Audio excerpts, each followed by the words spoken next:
저는 작년 내내 염증에 시달렸어요. 봄에는 생전 처음 비염이 생겨서 너무 고생했고요. 관절염 때문에 소염제도 오래 먹었어요. 그랬더니 설사를 계속 하는 거예요. 병원에 갔더니 장염이라서 약을 처방받아 먹었는데 잘 낫지도 않고 그것 때문에 살이 많이 빠졌어요. 며칠 쉬고 좀 회복되나 싶더니 이젠 막 어지러운 거예요. 또 병원에 갔더니 전정신경염인가 귀에 염증이 왔다더라고요. 이것은 실제 진료실에서 만난 40대 초반 여성 환자의 사연입니다. 그녀가 이렇게 수많은 염증을 달고 사는 이유는 뭘까요? 염증은 면역계가 우리 몸을 온전하게 보호하는 과정에서 생기는 반응입니다. 때문에 염증이 자주 생긴다면 내 몸의 면역부터 살피고 다스려야 합니다. 면역력을 무조건 키워야 한다는 말은 아닙니다. 영양이 부족했던 과거에는 면역세포가 잘 만들어지지 않아서 면역력 저하로 발생한 염증이 많았습니다. 하지만 현대인은 면역이 과해서 염증이 끊이지 않는 경우가 적지 않습니다. 면역 조절에 실패한 것이죠. 이 경우 자가 면역 질환이 발생합니다. 때문에 우리가 염증을 없애고 건강을 되찾기를 바란다면 무작정 면역을 키우는 것이 아니라 면역을 조절하는 힘을 다시 찾는 것, 즉 면역 균형을 회복해야 합니다. 면역 균형을 잘 유지하기 위한 첫 번째 조건은 미생물을 잘 먹이고 튼튼하게 관리해서 우리의 장 공장을 활발하게 돌리는 것입니다. 안녕하세요 시청자 여러분. 오늘도 만나뵙게 돼서 반갑습니다. 여러분의 건강한 생활을 위해서 책의 핵심 내용만 쏙쏙 빼서 전달해드리는 건강 스케치입니다. 오늘 소개할 책은요, 염증 해방입니다. 병 없이 오래 사는 사람들의 비밀. 지은이는 정세연 한의사님이신데요. 워낙 유명하시죠? 유튜버로도 100만이 넘으시니까요. 제 채널을 아실 정도면 당연히 정세연 선생님께 채널은 아시리라고 판단됩니다. 펴낸 곳은 건강서적 많이 출판하죠? 다산 라이프입니다. 오늘도 서론, 많이 길면 혼나죠? 바로 시작하도록 하겠습니다. 저자 소개 조금만 할까요? 우리 정세현 한의사님께서는요, 음식의 가능성을 연구하는 식치 전문가이자 한의학 박사이십니다. 식치, 음식으로 치료한다는 뜻이겠네요. 경희대학교 한의학과대학을 졸업하고 동대학 대학원 박사과정을 수료하셨습니다. 이후 경희대학교 한의대 겸임교수도 하시고요. 대한 한의임상영양학회 이사, 대한통합 한의학회 이사직을 거쳐서 현재 국내 최초 식치 전문 한의원 식치합시다 정세연 한의원을 운영하고 계시고요. 이 책도 그래서 쓰셨죠. 책이 내용이 너무 좋아요. 이것도 한 2편이나 3편에 거쳐서 제가 한번 리뷰해보도록 하겠습니다. 첫 번째는 조금 우리가 쇼킹한 얘기입니다. 때로는 양배추가 독이 될 수 있다. 무슨 말일까요? 선생님, 양배추를 아무리 먹어도 속이 안 좋아요. 양배추는 장에 좋은 음식이 아닌가요? 라고 이렇게 질문하셨답니다. 저도 그렇게 알고 있습니다. 근데 이는 맞는 말이기도 하고 틀린 말이기도 합니다. 장이 건강한 사람에게는 좋은 음식이 맞지만 장이 예민하거나 과민성 대장 증후군이 있는 사람에게는 결코 좋은 음식이 아니거든요. 양배추는 장에 유익한 맥이 풍부한 식재료입니다. 여기서 맥의 정의를 좀 봐야 될 것 같아요. 책에 이름 맥이라는 얘기가 나오는데요. 맥은 MAC는 마이크로바이오타 액세서블 카보하이드레이트. 그러니까 이 카보하이드레이트가 이제 탄수화물의 뜻이죠. 그리고 마이크로바이오타는 아실 거고요. 이게 액세서블 그러니까 쉽게 말해서 장내 미생물이 적용할 수 있는, 이용할 수 있는 탄수화물이라는 의미입니다. 이걸 이렇게 줄여서 맥이라고 부르시더라고요. 이는 장내 유익균의 먹이가 되어서 장 건강을 유지하고 염증을 줄이는 데 도움을 줍니다. 요 맥의 풍부한 음식으로는 뒤에도 나오겠지만 식이섬유가 많은 과일, 채소, 통곡물들이 해당하는데요. 다시 책으로 돌아오겠습니다. 그래서 양배추에는 장에 유익한 맥이 풍부한 식재료이긴 맞습니다. 이외에 우리가 흔히 장에 좋다고 알고 있는 사과, 콩 등도 맥 다이어트에 속하는 음식이며 김치, 요구르트 같은 발효식품도 장에 좋은 음식입니다. 그런데 아이러니한 것은 장에 좋은 이 음식들이 어떤 사람에게는 독이 될 수 있다는 사실입니다. 어떤 사람들일까요? 과민성 대장 증후군을 가진 사람이 양배추, 사과, 요구르트 등을 즐겨 먹으면 먹을수록 복통, 가스, 설사 등에 시달릴 가능성이 높아집니다. 왜 그럴까요? 장을 보호하고 있는 장벽이 무너져 있기 때문입니다. 피부를 보호하는 피부 장벽이 무너질 경우 피부가 예민해져서 아무리 좋은 보습 화장품을 바르더라도 따갑게 느껴지는 것과 비슷한 이치입니다. 장을 보호하는 장벽이 무너지면 장이 예민해지는데 이 상태에서는 아무리 좋은 음식이라도 소화가 잘 되지 않을 뿐더러 장 트러블이 일어나기 쉽습니다. 맥이 풍부한 음식들은 기본적으로 장내 미생물들이 먹고 소화하는 먹잇감이기 때문에 가스를 많이 생성시킵니다. 장 건강이 무너진 사람이라면 이런 과정에서 생긴 가스에 매우 예민하게 반응하고 고통을 느낄 수 있습니다. 이를 증명하는 실험이 2017년 영국 노팅엄 대학에서 진행되었는데요. 건강한 대조군과 과민성 대장 증후군을 가진 실험자군, 이렇게 두 그룹의 장내 가스를 많이 생성시키는 포도매 음식을 섭취하게 한 후 상태를 비교해 보았습니다. 그 결과 두 그룹 중에 과민성 대장 증후군을 가진 사람들이 배에 가스가 찬다면서 고통을 호소했습니다. 그럼 이들에게 더 많은 가스가 생긴 것일까요? 라는 의문이 드는데요. 살펴보니까 생성된 가스량은 두 그룹이 비슷했다고 합니다. 하지만 과민성 대장 증후군을 가진 사람들은 장 건강 자체가 무너진 상태였기 때문에 약간의 팽창감에도 예민하게 반응한 것이죠.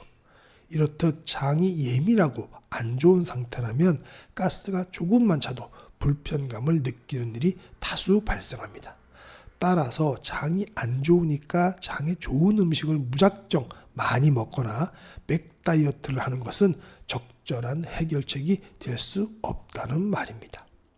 장 건강 상태를 먼저 확인하고 필요하다면 그에 맞는 치료가 선행되어야 함을 명심하시길 바랍니다.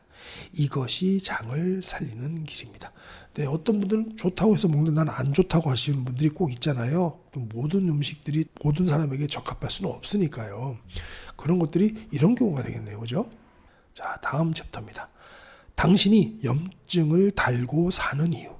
어느 날 환자 한 분이 병원을 방문했습니다. 어디가 불편해서 오셨나요? 라고 여쭤보니까 잠시 멈칫하다가 주머니에서 주섬주섬 쪽지를 꺼내듭니다. 가끔 증상이 너무 복잡한 경우 이렇게 적어오는 분들이 계십니다. 제가 작년 내내 염증에 시달렸어요. 봄에는 생전 처음 비염이 생겨서 너무 고생했고 관절염 때문에 소염제도 오래 먹었어요. 그랬더니 설사를 계속하는 거예요. 병원에 갔더니 장염이라서 약을 처방받아 먹었는데 잘 낫지도 않고 그것 때문에 살이 많이 빠졌어요. 약을 너무 오래 먹어서 그런지 속도 계속 안 좋아서 회사에 휴가를 내고 며칠 쉬기도 했거든요. 그때는 좀 회복되나 싶더니 갑자기 어지러운 거예요. 또 병원에 갔더니 전정신경염인가 귀에 염증이 왔다더라고요. 그래서 약을 또 먹고 있는데 이렇게 되니까 이제 우울증까지 생기는 것 같아요.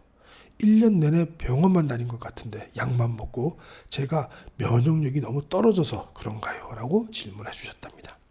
실제 진료실에서 만난 40대 초반, 40대 초반이면 되게 젊으신데요, 그죠? 여성 환자의 사연입니다. 그녀가 이렇게 수많은 염증을 달고 사는 이유는 뭘까요? 이분과 마찬가지로 많은 분들이 자신의 병을 면역이 떨어졌기 때문이라고 짐작하는 경우가 많습니다. 그래서 어떻게 하면 면역력을 올릴 수 있는지를 고민하고 면역력을 키우는 법, 면역력을 끌어올리는 법, 면역력을 증강하는 법을 열심히 검색하고 저 역시도 여기에 대해서 많이 리뷰를 했었습니다. 많은 책을. 근데 알고 봤더니 또 그것도 아니더라는 거죠. 영양제나 각종 건강식품을 챙겨 먹으면서 어떻게든 면역력을 키우려고만 노력합니다. 물론 스스로 몸을 챙기려는 태도는 매우 중요하지만 한 가지 간과한 사실이 있습니다. 염증은 면역력이 부족해도 잘 생기지만 과해도 잘 생긴다는 사실입니다. 지금부터 그 차이를 설명해 보겠습니다. 뭐든지 과유불급이네요. 면역력이 부족해도 안 되지만은 과해도 안 되는 거네요. 그죠? 과하면 좋은 줄 알았더니 역시 그것도 아닙니다. 과유불급이라는 게 괜히 나온 말이 아닌 것 같습니다. 자, 다음 챕터 보겠습니다. 그래서 면역력이 부족할 때와 면역력이 과할 때를 좀 나누셨는데요. 첫 번째, 면역력이 부족할 때 보겠습니다. 면역력이 떨어져서 외부 바이러스나 세균에 대항하는 힘이 약해지면 감기, 대상포진, 노로바이러스 등에 쉽게 감염될 수 있습니다. 이로 인해 상기도 피부장 등의 염증 반응이 나타나죠. 사실 바이러스는 어디에나 존재하는데 같은 환경에서 같은 공기를 마시고 같은 음식을 먹어도 남들보다 감염성 질환이 잘 걸리는 이유는 바로 면역력이 약하기 때문입니다. 뭐라고요? 남들보다 감염성 질환들, 아까 위에 얘기했던 이런 것들이죠. 감기, 대상포진, 노로바이러스입니다. 이런 경우라면 면역을 담당하는 세포들의 수를 늘리고 면역세포의 활동성을 증가시켜서 면역력을 키워야 각종 염증에서 자유로워질 수 있습니다. 자, 두 번째입니다. 면역력이 오히려 과할 때, 반대로 면역력이 너무 항진, 즉 과해지면 어떻게 될까요? 두 가지 경우로 설명드리겠습니다. 첫 번째는 외부 침입자에 너무 과하게 반응한 나머지 면역 전쟁을 대규모로 일으키는 겁니다. 급성 염증 반응에서 간혹 나타나는데요. 코로나19 바이러스가 면역력이 약한 어르신들뿐만 아니라 젊은 20대, 30대에게도 위험하다고 한 이유가 바로 여기에 있습니다.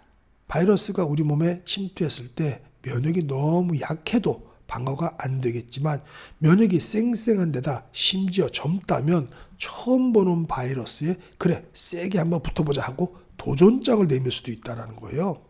그래서 면역의 과도한 작용으로 면역 물질인 사이토카인이 대량 방출되고 이것이 폐와 정상 조직까지 공격하는 대규모 염증 반응을 일으키게 되면 생명까지도 위협할 수 있습니다. 자, 이제 두 번째 볼까요? 두 번째는 반응할 필요가 없는 것에도 면역이 과민하게 반응하는 경우입니다. 작은 먼지 입자나 꽃가루 등의 반응에서 콧물, 재채기로 발현되는 괴로운 비염을 달고 사는 알레르기성 질환이 대표적이죠. 우리 몸을 한 나라에 비유한다면 면역은 나라를 지키는 군인이라고 할 수 있습니다. 면역이 과하다는 것은 군인이 너무 많다는 뜻과 같습니다. 군인들의 감시가 과해지면 아군을 적군으로 여겨서 정상세포를 공격하는 일도 생길 수 있습니다. 그리고 이런 상황이 해결되지 않으면 염증은 만성화됩니다. 이런 경우 무조건 면역력을 키우는 것은 답이 당연히 아니죠. 오히려 면역을 진정시키고 안정시켜야 비로소 지긋지긋한 만성염증으로부터 벗어날 수 있게 됩니다. 다음은 면역은 키우는 것이 아닙니다라는 챕터입니다. 지금까지 내용을 정리해보면 염증은 면역계가 우리 몸을 온전하게 보호하기 위해 활동하는 과정에서 생기는 반응으로 염증이 자주 발생한다면 내 몸의 면역부터 살피고 다스려야 합니다. 그리고 이것은 면역력을 무조건 키워야 한다는 말이 절대 아닙니다. 면역이 떨어져도 염증이 생기고 면역이 과해도 염증이 생기니 중요한 건 결국 면역의 균형을 맞추는 일입니다. 뭐라고요? 중요한 건 결국 면역의 이 균형을 맞추는 것이 가장 중요하다고 우리 정세현 박사님께서 말씀을 해주셨습니다. 영양이 부족했던 과거에는 면역세포가 잘 만들어지지 않아서 면역력 저하로 발생한 염증이 많았다면 현대인들은 면역이 과해서 염증이 끊이지 않는 경우가 적지 않습니다. 면역 조절에 실패한 것이죠. 면역의 과민 반응이 심해지면 외부에서 들어오는 이물질뿐 아니라 특정 식품에까지 반응해서 적으로 간주하고 싸움을 일으킵니다. 그래서 기존에 없었던 음식 알레르기가 생깁니다. 요즘 음식 알레르기 어린애들 많이 생기죠. 별의별 음식 알레르기가 다 있더라고요. 그죠? 또한 정상적인 관절 조직에 염증을 일으켜서 류마티즘성 관절염을 앓게 하고 장점막에 염증을 일으켜서 클론병이라는 염증성 질환을 유발하기도 합니다. 외부 원인이 아닌 자가 면역 반응으로 스스로를 자해하는 상황이죠. 이런 식으로 염증을 일으키는 병을 자가 면역 질환이라고 합니다. 증상이 심하면 병원에서는 면역 억제제를 처방하여 해당 부의 염증이 진행되지 않도록 억제하지만 면역 억제제는 당연히 전체적인 면역을 저하시키기에 부작용이 크겠죠. 각종 바이러스, 감염 질환에 매우 취약하게 됩니다. 원래 우리 몸에는 면역 반응이 넘치지도 모자라지도 않게끔 스스로 조절하는 힘이 있습니다. 면역을 과하지 않게 조절해서 염증을 줄이는 동시에 상처를 치유하고 자가 면역 질환을 예방하며 염증성 질환을 억제하는 데 큰 역할을 하는 면역세포로는 조절 T세포가 대표적인데요. 이런 면역 조절자들이 제 역할을 잘 해준다면 염증의 굴레에 갇혀서 소염제를 달고 사는 일이 줄어들 것입니다. 정리하자면 소염제 처방은 염증이라는 급한 불은 끌 수 있겠지만 염증이 생기는 원인까지 다스려주지는 당연히 못합니다.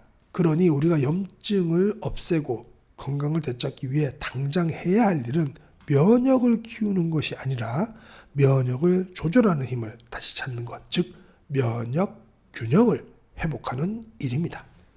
자, 다음 챕터 보시겠습니다. 면역을 조절하는 키 장공장입니다. 면역 조절력을 키우려면 어떻게 해야 할까요? 아쉽지만 이를 위해 개발된 약이나 영양제는 없습니다. 대신 다른 방법이 있죠. 몸속 미생물을 관리하는 것입니다. 인체에 서식하는 모든 미생물의 유전체를 총칭해서 우리가 마이크로바이옴이라고 하죠. 또 이스라엘의 바이츠만 연구소에 따르면 사람의 세포수를 60조 개라고 추정했을 때 미생물의 수는 그보다 더 많은 38조 개, 장내 미생물의 총무게는 약 200g이라고 알려져 있는데요. 최근엔 이게 사람의 세포수가 60조 개고 장내 미생물 수가 100조 개라는 말까지 나오고 있죠. 계속 개발되는 거니까요. 발전하는 거니까요. 과학은. 지난 10년간 6만 건이 넘는 논문을 통해서 인간의 다양한 질병이 마이크로바이옴과 관련되어 있다는 사실이 밝혀진 바 있습니다. 직접적인 관련이 있죠. 그리고 또 한 가지 놀라운 사실이 있는데 바로 이들이 이 장내 이 조그만 세균들이 면역 조절자의 역할을 한다는 것입니다. 이제 정설이 됐죠. 면역을 강화하거나 약화시키기도 하고 염증 반응을 조절하고 심지어 뇌가 기능하는 방식까지도 통제하는 등 다양한 방식으로 우리 몸의 면역과 상호작용을 한다는 것이죠. 어떤 데는 80%, 어떤 데는 90%까지 면역세포가 장에 몰려있다고 얘기하고 장뇌 연관은 당연히 알려진 거고요. 그죠? 너무나 알고 계신 얘기니까 건너뛰겠습니다. 장은 장내 미생물이 일하는 공장입니다. 미생물은 장 공장에서 먹고 자고 활동하면서 건강에 매우 유리한 물질을 만들어 주는데요. 이들이 생산하는 주된 물질은 대부분 짧은 사슬로 연결된 모양이라서 단쇄지방산이라고 부릅니다. 그 중에서도 특히 뷰티르산이 면역을 조절하고 염증을 줄여주고 식욕을 조절하고 인슐린 감수성을 증가시켜서 혈당 조절이 잘 되게 하고 손상된 장점막을 복구하는 등 놀라운 작용을 하는 것으로 알려져 있습니다. 이 뷰티르산이 정말 큰 역할을 하네요. 그죠? 그러니까 장을 비롯해 인체 건강에 직접적인 도움을 주는 것은 이 미생물 자체가 아니라 이들이 먹이를 먹고 난 후 분해해서 만들어내는 단쇄지방산이라는 겁니다. 그렇죠. 따라서 면역 균형을 잘 유지하기 위한 첫 번째 제1 조건은 장 공장이 활발하게 돌아가는 것입니다. 장내 미생물을 잘 먹이고 쾌적하게 일할 수 있는 환경을 만들어 공장을 상시 풀가동시켜야 한다고 합니다. 만약 장 공장이 잘 돌아가지 않으면 속이 더부룩할 뿐만 아니라 쉽게 살이 찌고 식욕과 혈당 조절이 잘 안 되고 염증이 자주 생기고 특정 음식에 알레르기나 과민성 반응 등이 생기는 등 이상 증세가 나타날 수 있습니다. 또 뇌 건강에도 영향을 끼치는데 기억력과 집중력이 떨어지고 무기력증과 우울감이 나타나며 아이들 같은 경우에는 주의력 결핍 장애가 생기기도 합니다. 동시에 면역 균형도 와르르 무너집니다.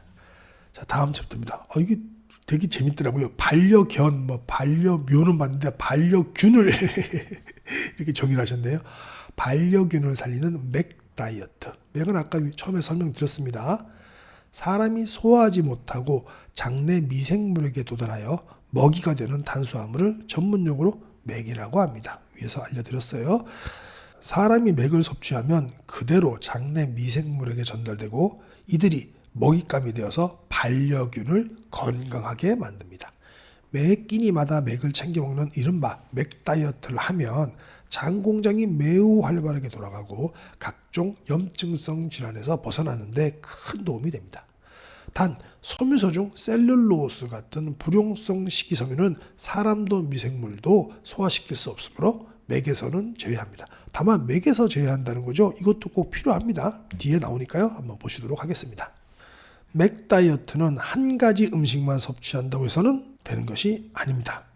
몸속 장 공장에서 일하는 미생물의 종류는 무려 1,400가지가 넘는데 현재까지 밝혀진 것 뿐입니다. 더 많을 수도 있어요. 각각의 미생물에 따라서 소화하는 맥이 다르기 때문입니다. 예를 들어 어떤 미생물 종은 버섯에 포함된 베타글루칸을 주로 섭취하고 어떤 종은 사과 껍질에 있는 펙틴을 주로 먹습니다. 그러니 내 입맛에 좋은 식품만 가려서 섭취한다면 식성이 다양한 미생물들을 골고루 돌볼 수 없게 됩니다. 여기서도 중용이 필요하겠네요.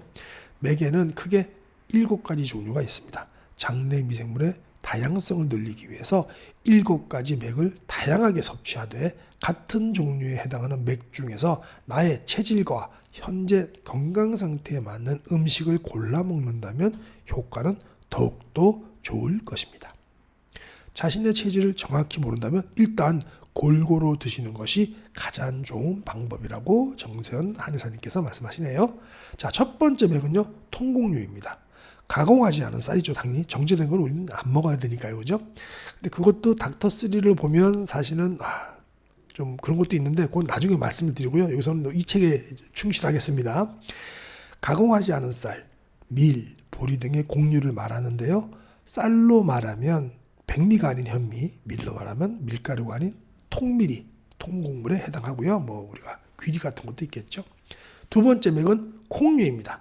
검정콩, 약콩, 완두콩, 노란콩, 병아리콩, 렌틸콩 등 모든 콩이 해당되며 콩으로 제조한 두부도 포함됩니다. 세 번째 맥은 견과류입니다. 신선한 호두, 아몬드, 피스타치오, 캐슈너트 등은 맥 다이어트의 중요한 식품군이고요. 네 번째 맥은 껍질째 먹는 과일입니다. 블루베리, 살구, 자두, 체리 등이 해당되는데 특히 사과와 배, 참외 등의 경우 깨끗하게 세척해서 껍질째 먹는 습관을 들이는 것이 좋습니다. 다 아시죠? 과일 껍질에 맥이 풍부하니까요. 다섯 번째 맥은 채소류입니다. 감자나 고구마 같은 전분이 많은 채소가 아닌 양배추, 치커리, 케일처럼 잎을 먹는 엽채류, 그리고 양파, 마늘, 비트, 연근, 당근 등이 여기에 해당한다고 합니다. 여섯 번째 맥은 해조류입니다. 빼낼 수 없죠. 김, 미역, 다시마, 톳, 감태 등은 반려균을 먹여 살리는 고마운 음식이고요. 맥 다이어트에서 빼놓을 수 없는 마지막 일곱 번째 식품군은 버섯류입니다. 표고버섯, 느타리버섯, 쌀이버섯, 팽이버섯, 새송이버섯을 포함한 모든 버섯 종류가 반려균을 살리고 장을 돌보며 나아가 염증 조절에 기여하게 됩니다. 7개 다 했네요, 그죠? 자, 이제 마지막 챕터입니다. 변비에만 좋은 줄 알았는데 염증을 낮춰주는 섬유소. 염증으로부터 해방되려면 섬유소에 대해 좀 더 깊이 알아볼 필요가 있습니다. 정말 깊이 알아야 됩니다. 섬유소는 섬유 형태의 탄수화물로 인간의 소화효소가 분해하지 못하는 3당류 이상의 다당류를 말합니다. 섬유소는 식품이 아닌 종이 등에도 포함되어 있기 때문에 식용 가능한 섬유소를 묶어서 식이섬유라고 부르기도 하며 이를 짧게 줄여 섬유소 또는 섬유질이라고 부릅니다. 섬유소는 크게 물에 녹지 않는 섬유소와 물에 녹는 섬유소로 나누는데요. 물에 녹지 않는 섬유소는 불용성 식이섬유라고 하고 물에 녹는 것은 수용성 식이섬유라고 하는데요. 첫 번째 불용성 식이섬유에는 리그닌, 키틴, 셀룰로스 등이 여기에 속합니다. 셀룰로스가 풍부한 대표적인 식품이 빨간색 대추의 껍질인데 말린 대추를 통째로 물에 넣고 끓이면 불용성 식이섬유인 셀룰로스 때문에 속에 있는 유효 성분들이 잘 우러나지 않습니다. 그래서 대추로 차를 끓이거나 약재로 사용할 때는 반드시 찢어서 물에 넣고 끓여야 합니다. 아니면 이게 각을 썰어서 해야 되겠죠. 대추 껍질처럼 우리가 일반적으로 먹지 않고 버리는 알록달록한 과일 껍질은 대부분 불용성 식이섬유가 풍부합니다. 그뿐만 아니라 샐러리 등 각종 나물의 질긴 부분이나 또 우엉, 양배추, 브로콜리 같은 채소, 흰쌀, 밀가루를 제외한 현미, 밀, 기울, 팥, 귀리 같은 통곡물에도 불용성 식이섬유가 많이 들어 있습니다. 반면 물에 녹는 섬유소를 수용성 식이섬유라고 하는데요. 이거는 베타글루칸, 이눌린, 펙틴, 난소화성, 말토덱스트린 등이 여기에 해당한다고 합니다. 수용성 식이섬유가 풍부한 음식으로는 귤, 바나나, 사과, 자두, 살구 등의 과일과 미역, 다시마 등의 해조류, 그리고 버섯 등이 있습니다.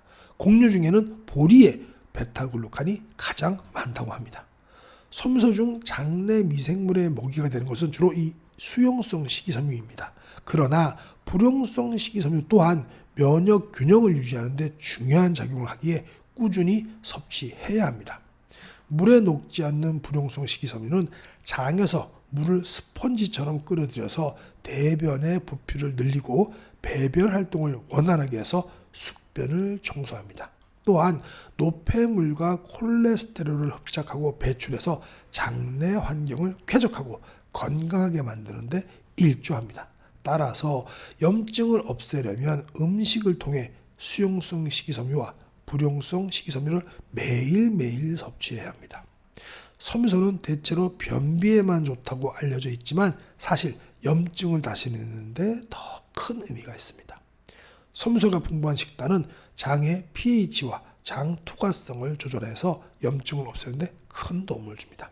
현미밥 한 공기에는 6.7g, 검은콩 2큰술에는 5.2g, 양배추 70g에는 5.7g, 작은 크기의 배에는 5.5g, 중간 크기의 바나나에는 대략 3.1g의 섬유소가 포함되어 있다고 합니다. 현미밥이나 잡곡밥, 샐러드 또는 반찬 나물을 작은 그릇에 한 두세 접시 담그고 과일 1회 분량을 하루 2번 정도 섭취하면 하루에 챙겨야 할 섬유소를 충분히 섭취할 수 있습니다. 하루에 우리가 20g 정도는 섬유소를 챙겨 드셔야 된다고 하는데요. 이렇게 현미밥부터 시작하고 나물 반찬까지 샐러드도 좋고요. 과일도 좀 챙겨 드시면 이렇게 하루에 챙겨야 할 섬유소를 충분히 섭취하실 수가 있다고 하니까요. 다 알고 계신 거죠, 그죠? 마지막으로 섬유소 섭취에는 주의할 점이 있습니다. 요거 정말 주의해야 됩니다. 몸에 좋다고 섬유소를 지나치게 많이 섭취할 경우 탈이 난다는 것입니다.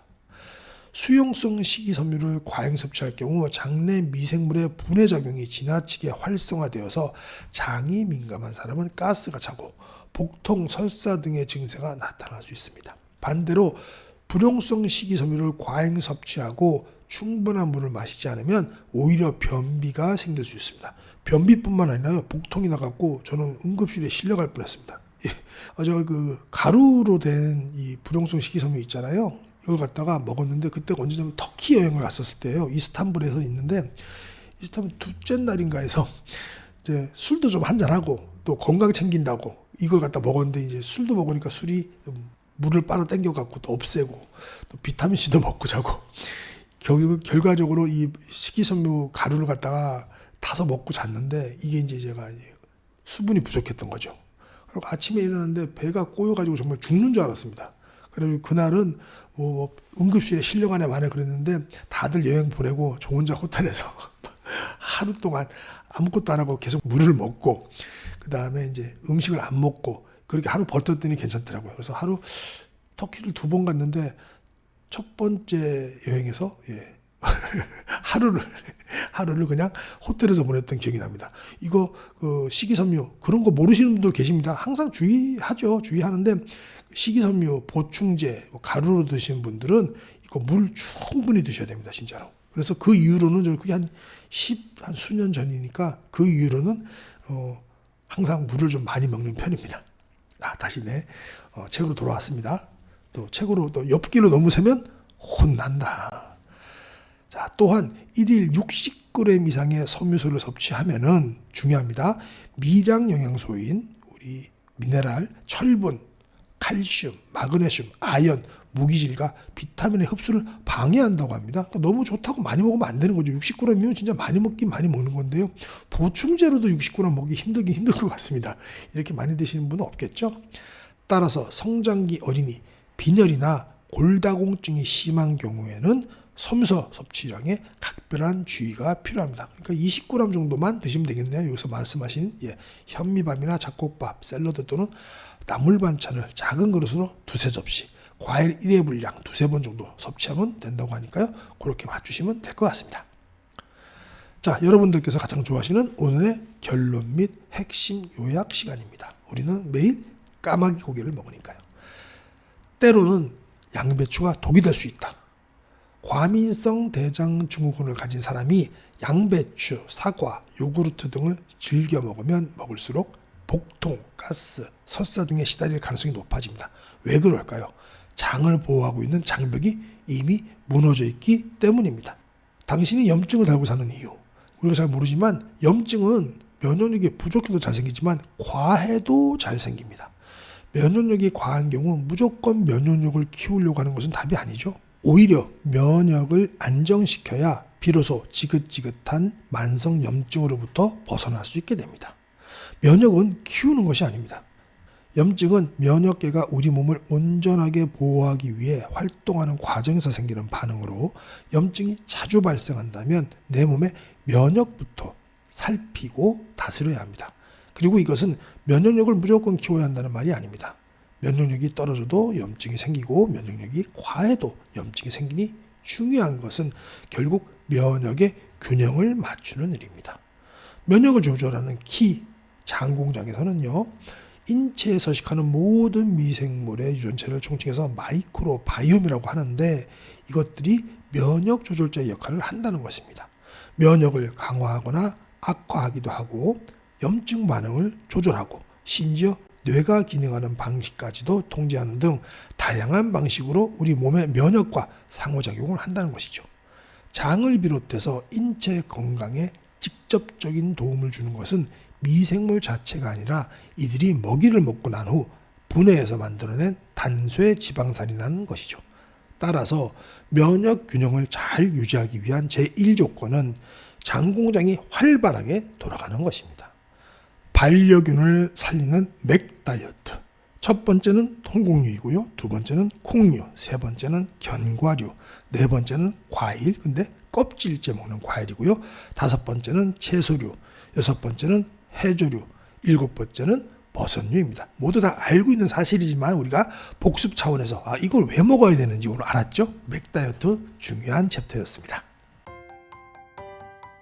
물은 하루 몇 리터의 양을 마시느냐보다는 단 한 잔을 마시더라도 제대로 마시는 것이 중요합니다. 물 디톡스만 잘 해도 우리 몸은 나쁜 염증이 잘 생기지 않는 환경이 됩니다. 자, 그래서 우리 정세현 박사님께서 7가지 물 디톡스 수칙을 잘 정리해 놓으셨어요. 면역 균형을 잘 유지하기 위한 첫 번째 조건은 미생물을 잘 먹이고 튼튼하게 관리해서 우리의 장 공장을 활발하게 돌리는 것입니다. 이때 모든 음식은 자신의 증상과 체질에 맞게 드셔야 하며 과잉 섭취는 절대 피하셔야 합니다. 인간이 미생물을 위한 음식을 따로 섭취하지 않는다면 미생물이 일할 기력이 없으며 장 공장은 가동을 멈추고 그로 인해서 면역 조절력 또한 떨어집니다. 이는 곧 잦은 염증의 원인이 됩니다.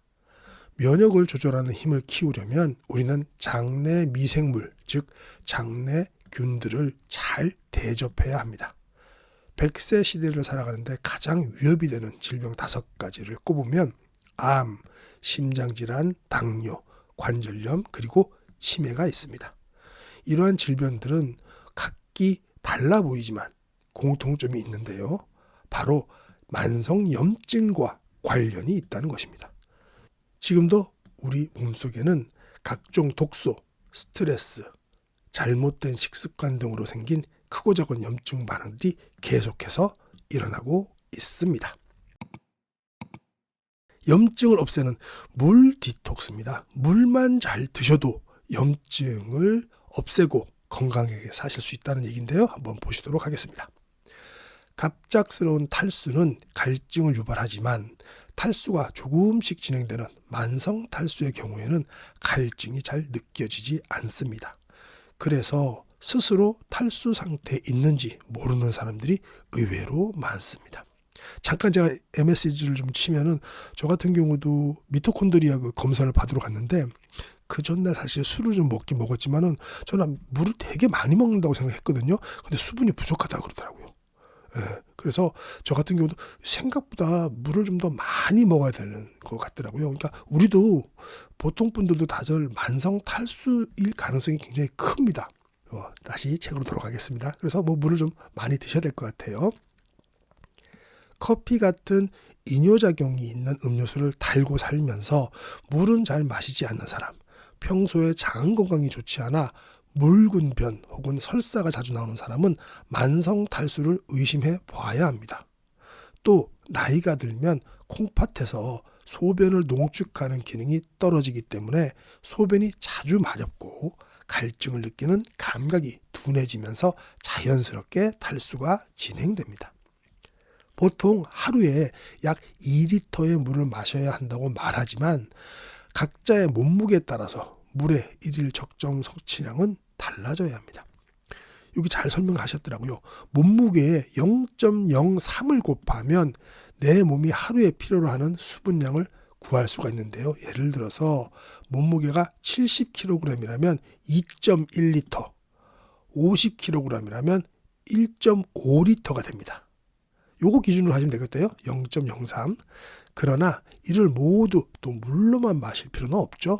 왜냐하면 우리가 평소 채소, 과일을 많이 먹는다면 식품을 통해 섭취하는 수분량으로 약 1리터 가까이 채울 수가 있습니다. 채소, 과일들은 보통 60 이상, 80%, 90%까지 물을 머금고 있으니까요. 2020년도 한국영양학회 연구에 따르면 남성은 하루 900ml 이상, 여성은 600에서 800ml 정도 수분을 섭취하는 것이 적절하다고 보고 있습니다. 또한 개인의 근육량, 순환 속도, 콩팥 기능 정도 등에 따라서도 달라질 수 있고 신장 질환 등 일부 질환이 있을 때는 수분 섭취를 오히려 제한해야 하는 경우도 있으니까요. 조심하셔야 되고요. 물은 하루 몇 리터의 양을 마시느냐보다는 단 한 잔을 마시더라도 제대로 마시는 것이 중요합니다. 물 디톡스만 잘해도 우리 몸은 나쁜 염증이 잘 생기지 않는 환경이 됩니다. 자, 그래서 우리 정세현 박사님께서 7가지 물 디톡스 수칙을 잘 정리해 놓으셨어요. 보도록 하겠습니다. 갈증이 나기 전에 물을 마시기. 갈증을 느낄 때만 물을 마시는 습관에서 벗어나세요. 갈증을 느끼기 전에 물을 조금씩 마셔서 세포를 항상 촉촉한 상태로 유지시켜주는 것이 좋습니다. 그러니까 우리가 그냥 습관처럼 물을 마시라는 말씀이시죠. 두 번째는 화장실 다녀온 후 물 마시기. 비워냈기 때문에 가장 쉽게 물을 받아들일 수 있는 타이밍입니다. 평소 소화력이 약한 사람은 물도 소화 흡수력이 안 될 수 있으니까 화장실을 다녀온 뒤 복압이 낮아졌을 때 꼭 수분 섭취를 챙겨주세요. 우리가 보통 화장실을 소변만 보더라도 7번, 보통은 7번 정도 가신다 그러더라고요. 물론 좀 야뇨증이 있으시고 이런 분들은 좀 달라지겠지만, 맥주 먹고 이럴 때는 달라지겠지만, 보통은 한 7번 정도 다니신다는데 7번 물 마시면 되겠네요. 그죠? 딱 좋네요. 자, 세 번째입니다. 물을 차처럼 마시기. 이게 무슨 말일까요? 물은 한꺼번에 벌컥벌컥 마시는 것보다는 차처럼 한 모금씩 마시는 것이 좋습니다. 뜨거운 차를 우리가 후딱후딱 이게 벌컥벌컥 마실 수는 없잖아요. 뜨거우니까 조금씩 드시듯이 그렇게 드시라는 것 같아요. 갑자기 많이 마시면 혈액 속에 나트륨 농도는 똑같은데 수분량만 증가해서 저나트륨 혈증이 생길 수 있다고 합니다. 특히 맥이 약하거나 느리게 뛰는 사람, 즉 저혈압이거나 혈액순환이 느린 사람은 이러한 전해질 불균형이 발생할 가능성이 높기 때문에 각별한 주의가 필요합니다. 네 번째, 물 대신에 차 마시기는 노. 네, 이건 무슨 말씀인지 아시겠죠? 모든 차가 그런 것은 아니지만 녹차나 홍차, 커피에는 이뇨 성분이 있습니다. 이뇨 작용을 일으키는 차를 즐기는 사람이라면 물 대신 차를 마실 것이 아니라 차를 마신 만큼 수분을 추가로 섭취해야 수분 균형이 유지됩니다. 너무나도 유명하니까 잘 알고 계실 거고요. 그 다음에 5번째, 너무 차거나 뜨거운 물은 안 된다고 합니다. 차가운 물은 위장으로의 혈류를 떨어뜨려서 물이 위장관에서 소화, 흡수되는 것을 방해합니다. 반대로 뜨거운 물을 마시면 위 식도 점막의 손상과 염증을 일으킬 수도 있고, 그래서 미지근한 상온 정도의 물이 흡수율도 높고 몸에 가장 부담이 없다는 사실을 기억하시기 바랍니다. 6번째, 하루를 음양탕 한 잔으로 시작하기. 제 채널 이제 27만 되지만은 대부분 음양탕을 알고 계신데, 새로 또 영입되신 분들은 음양탕이 뭔지 모르시더라고요. 한약인 줄 알고 계시더라고요. 음양탕은 그냥 따뜻한 물과 차가운 물을 섞어서 만드는 순환하는 물을 말합니다. 그래서 하루 중에서 탈수가 가장 많이 진행된 상태가 밤새 수분이 나갔으니까 아침 기상 후 바로 공복 상태인 거죠. 이때 음양탕 한 잔을 천천히 마시면 잠자고 있던 위장관을 깨우면서 소화작용이 촉진되고 탈수를 보충할 수 있습니다. 또 팁으로 말씀드리면 음양탕을 만들 때는 뜨거운 물을 먼저 붓고 그 다음에 차가운 물을 붓는 겁니다. 대류 현상을 발생시키기 위해서요. 차가운 물이 아니고 뜨거운 물부터 붓는다고 합니다. 다음 7번째, 갈증이 심할 때는 맹물 마시지 않기. 이건 무슨 말일까요? 땀을 많이 흘리거나 갑작스러운 구토와 설사로 수분과 전해질이 같이 빠져나간 경우에는 갈증이 심하게 날 수 있습니다. 이런 경우 혈중 전해질 농도가 떨어지고 우리 몸에서는 떨어진 전해질 농도를 다시 맞추기 위해서 보상 기전으로 소변을 통해 수분을 배출시킵니다. 그렇게 되면 아무리 물을 마셔도 갈증이 해소되지 않습니다. 물을 마실수록 탈수가 되는 자발적 탈수 상황이 되기 때문입니다. 제가 다른 책에서도 이거 설명드렸죠. 이럴 때는 물 한 컵에 소금 작은 숟가락 반 스푼을 추가해서 체액과 같은 농도로 만들어 먹어야 탈수 상태에서 회복될 수가 있습니다. 요거 이제 쉽게 말하시면 소금물 드시라는 건데요. 물 240ml에 소금 작은 숟가락 반 스푼 2.5g이니까요.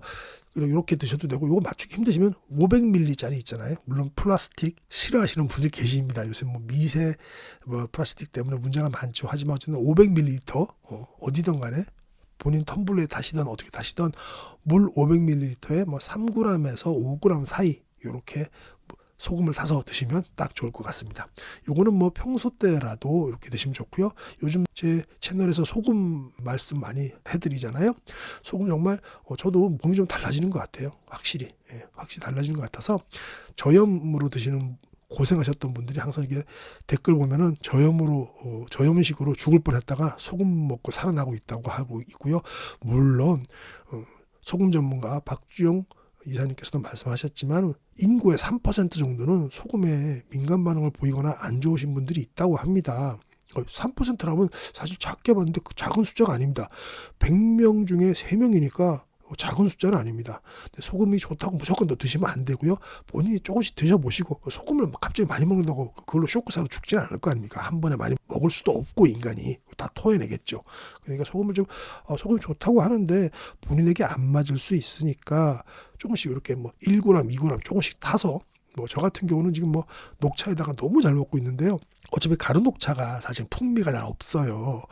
그래서 찻잎이 있는 녹차는 제가 따로 그것만 마시고, 가루 녹차 같은 경우는 아침에 일어나자마자 비타민C 메가도스 하는 사람이라고 이미 또 3, 4년 전부터 밝혔기 때문에 아침에 일어나서 근데 비타민C 공복에 그것도 어차피 만든 거잖아요. 그래서 그걸로 먹긴 뭐해서 녹차를 많이 먹고 있는데요. 녹차 티스푼으로 한 큰스푼 먹고, 티스푼입니다. 소금 3g짜리 요거 다 타서 500ml에다가 흔들어서 그냥 마시면 정말 좋더라고요. 이게 음양탕으로 해서 먹습니다. 그런 식으로 드시면 될 것 같아요. 그죠? 그리고 또 커피에다가 살짝 타서 드시면 그렇게 맛이 좋다고 합니다. 저는 근데 이제 그냥 아메리카노에는 담은 좀 그렇고, 믹스 커피 있잖아요. 그거 한 잔에다가 소금 딱 타서 먹으니까 그거는 처음에는 짭짤했는데 나중에 먹어보니까 풍미가 있는 것 같아요. 그것도 그렇고, 그다음에 중간에는 또 한번 천연 발효식초, 천연 발효식초를 한 30ml 정도 이렇게 타고 그다음에 소금 넣고 물러가지고 흔들어서 운동할 때는 그렇게 먹습니다. 왜냐면 운동할 때는 아무래도 그 식초가 좀 들어가야 구연산 작용도 있고 해서 피로 회복되고 젖살을 빨리 또 환원시키죠. 그래서 운동할 때는 뭐 뛰거나 헬스클럽에서 운동하거나 걸을 때는 그 500ml에다가 그렇게 천연 식초랑 소금 좀 타서 먹고 그렇게 하고 있습니다. 하루에 한 3번 정도 뭐 3g에서 5g짜리 이렇게 하고 먹는 것 같아요. 그렇게 먹고 나면 또 음식도 저는 또 짜게 먹는 편이라서 요즘 이제 그렇게 먹으니까 음식은 되도록이면 짜게 안 먹는 편입니다. 집에서 계신 분이 주는 대로 먹습니다. 그리고 밖에서 사 먹는 거에 제가 뭐 염분을 조절할 수가 없으니까 점심은 주로 사 먹으니까요. 뭐 밖에서 먹는 거는 소금을 제가 조절할 수가 없어서 그냥 먹고 있습니다. 그렇게 그냥 하루에 한 2-3번 정도 차로 먹고 다른 데 타서 먹고 그러면 될 것 같습니다. 이게 지금 제가 딴 데로 좀 샜는데요. 다시 제로로 돌아오겠습니다. 그만큼 물과 소금은 우리 인간에게 가장 중요한 음식이니까요. 음식이라고 봐야 되나요? 음식이죠, 그죠? 네. 자, 이번에는 효과가 입증된 4가지 항염증 음식에 대해서 말씀을 드려보겠습니다. 4가지입니다. 100세 시대를 살아가는데 가장 위협이 되는 질병 5가지를 꼽으면 위에서도 얘기했지만 암, 심장질환, 당뇨, 관절염, 그리고 치매가 있습니다. 100세 시대의 5대 질환이죠. 각기 다른 질환 같지만 공통점이 있는데 바로 만성염증과 관련이 있다는 것입니다. 누구도 원치 않는 위험질환이 생기는 원인과 기전에는 늘 염증이 깔려 있습니다. 한의학에서도 급성염증부터 시작해서 만성염증까지 염증을 다스리는 천연약재의 종류가 매우 다양합니다. 염증을 치료하는 식품이나 영양소에 대한 연구 또한 양방, 한방에서 모두 활발하게 진행되고 있고요. 그 중에서도 염증을 없애는 데 효과가 있는 음식 4가지를 소개하겠습니다. 첫 번째, 꿀풀과 식물. 염증을 없애는 첫 번째 음식은 꿀풀과 식물입니다. 꿀풀과 식물의 특징은 향긋한 향인데 우리에게는 허브라는 이름으로 많이 알려져 있습니다. 대표적으로 박하, 로즈메리, 바질, 라벤더 등 다양하며 깻잎 같은 한국 전통 꿀풀과 식물도 있습니다. 깻잎에다가 삼겹살 딱 싸서 먹으면 맛있겠네요. 이들이 내뿜는 향은 원래 식물이 스스로를 보호하고 생존하기 위해 만들어낸 휘발성 성분인데요. 특히 꿀풀과에 속하는 허브를 섭취하면 강력한 항염 작용을 하는 것으로 학계에 보고되고 있습니다. 화한 맛과 향이 특징인 박하도 항염 효과가 매우 뛰어나 한의학에서 오랜 시간 천연 소염제로 사용하고 있습니다. 특히 피부염이나 구내염, 식도염, 위염처럼 상피 조직의 염증을 다스리는 작용이 탁월하죠. 또한 대부분의 꿀풀과 식물은 위장 운동을 촉진시키는 강력한 힘을 가지고 있습니다. 대부분의 꿀풀과 식물이 위장 운동을 촉진시키네요. 위장 운동, 그리고 위장이 약하신 분들은 허브들 좀 많이 먹으면 되겠네요. 그래서 식사 후에 입가심으로 박하사탕을 먹는 습관도 소화에 도움이 되긴 하지만 이건 설탕이잖아요, 그죠? 설탕 성분이 많아서 그리 추천하지는 않습니다. 대신에 소화불량증이나 만성 위염으로 오래 고생하셨던 분이라면 식후에 박하차를 드셔보시라고 권합니다. 큰 효과를 볼 수 있다고 하네요. 자, 2번째, 보라색 컬러푸드. 우리가 먹는 식물에는 향만 있는 것이 아니라 색깔도 있습니다. 식물이 만들어내는 각종 유기화합물이 독특한 색소 성분을 내는 것인데요. 다양한 컬러푸드 중에서도 염증을 줄이는 데 가장 직접적인 효과가 있는 것이 바로 보라색 컬러푸드입니다. 보라색 색소 성분이 풍부한 음식으로는 입술이며 손가락까지 온통 시꺼멓게 물들게 하는 오디와 또 블루베리와 같은 베리류, 또 포도도 있고요. 가지, 비트 같은 채소, 흑미 같은 곡식이 있습니다. 이 보라색을 만드는 파이토케미칼 성분이 바로 안토시아닌이죠. 유명하죠. 다들 알고 계실 겁니다. 보라색에서부터 검정, 블루, 붉은색까지 컬러 스펙트럼을 만들어냅니다. 안토시아닌은 비타민C에 비해 활성산소를 제거하는 능력이 약 2.5배나 뛰어나며 염증과 노화로부터 세포 손상을 막는 방패 역할을 합니다. 우리가 비타민C 충분히 또 보충제로도 드시겠지만 안토시아닌이 풍부한 위에 봤던 이런 음식들 드시면 좋죠. 저는 블루베리 참 좋아합니다. 자, 다음에요. 주의할 점은 보라색 컬러 푸드 중에 한의학적으로 성질이 냉한 것에 속하는 식품이 많이 있다는 사실입니다. 특히 체질이 냉하거나 위장이 냉한 사람이 냉한 식품을 과잉 섭취할 경우 기초 체온이 떨어지고 묽은 변이나 설사가 나올 수 있으니까 주의가 필요합니다. 자, 세 번째는 오메가3입니다. 염증을 줄여주는 세 번째 음식. 유명하죠? 염증을 없애는 효과가 입증된 성분 중 하나가 오메가3입니다. 오메가3는 혈관을 깨끗하게 하고 콜레스테롤을 낮추는 작용이 있어서 심장병 발생률을 낮추며 두뇌 건강에도 필수인데요. 최근에는 염증 제거 효과까지 더해져서 재조명을 받고 있다고 합니다. 오메가3가 체내 염증 해소 촉진 전달자 SPMS라는 항염증 물질을 생성해서 만성 염증을 제거하는 효능이 있다는 연구 결과가 발표되었기 때문입니다. 오메가3는 체내 합성이 되지 않기 때문에 반드시 따로 섭취해야만 하는데 고등어, 꽁치, 멸치 같은 생선에는 EPA, DHA 같은 오메가3가 풍부하니 자주 섭취하면 좋습니다. 이제 삼척동자도 다 알고 계시죠? 그리고 견과류와 씨앗류에도 알파 리놀렌산이라는 오메가3가 풍부합니다.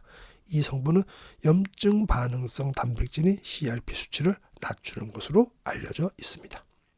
기름류 중에서는 들기름에 가장 풍부합니다. 최근 오메가3의 여러 효능들이 알려지면서 보충제도 많이 판매되고 있는데 아무리 몸에 좋은 지방이라도 일일 총 열량의 10% 이상을 섭취하면 오히려 콜레스테롤 양이 증가할 수 있습니다.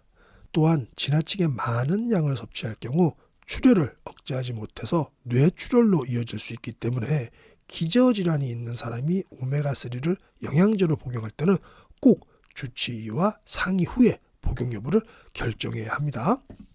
자, 네 번째입니다. 네 번째는 황 성분이 풍부한 음식입니다. 유기황 화합물이 풍부한 음식도 염증을 없애는 데 탁월한 효과를 보이고 있습니다. 황은 유황 온천이나 암석에서 많이 발견되는 성분이자 인체를 이루는 주요 구성 성분이기도 합니다. 머리카락을 털면 나는 불쾌한 냄새가 바로 황 성분 때문이죠. 황은 체내에서 여러 역할을 하는데 특히 간 해독 기능을 활성화하기 때문에 만성 염증을 다스리는 데 도움이 됩니다. 이 유기화합물이 풍부한 음식으로는 마늘, 부추, 파, 양파 같은 백합과 채소를 비롯해서 배추, 무, 양배추 같은 십자화과 채소가 있습니다. 그거 다들 아시죠? 너무 우리가 평소에 드시는 것들이니까요. 재미있는 것은 앞서 나열한 채소들이 함께 버무려진 것이 뭐라고요? 김치입니다. 여기다 김치는 또 우리가 소금간까지 하잖아요. 김치 정말 좋은 음식입니다. 그죠?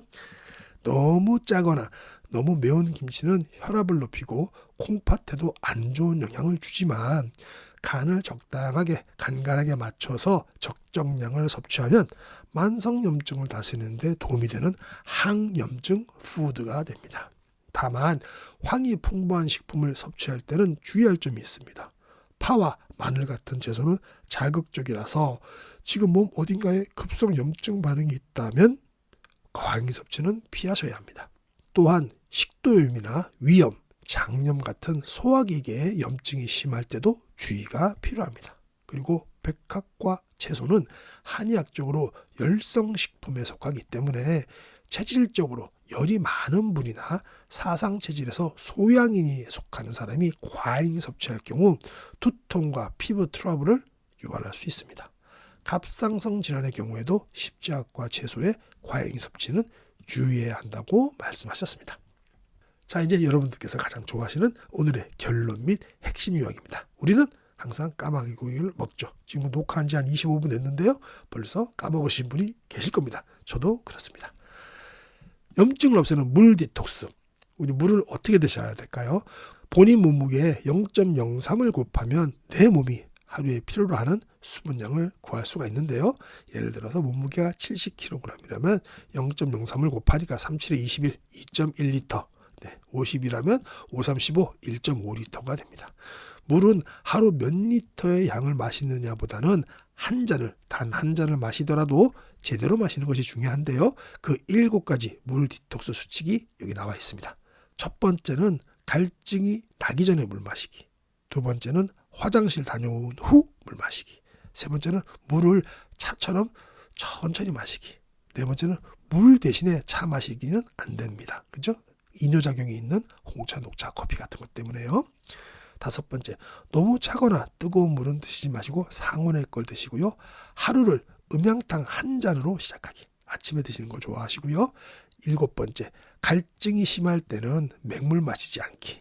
아까도 자세히 말씀드렸지만 물에다가 물 한 500이든 250이든 뭐 2g이든 5g이든 타서 이렇게 드시는 걸 말씀드립니다.